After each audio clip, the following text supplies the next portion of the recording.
that Mr. Duterte has committed the crime of murder.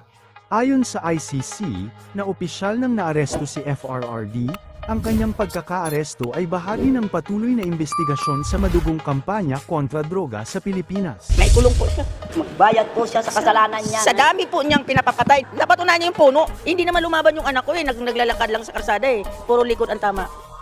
Sobra po akong natutuwa dahil yung inaasam namin na magsasyam na taon na, umuusad na po. Makakamit na po ng mga namatayan yung justisya. Mapit yung mga pulis na pababain, ipalusong sila, may mga dalang bayan.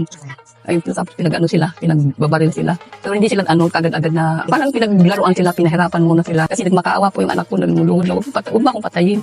Kasi marami akong anak, sobra po akong nahirapan.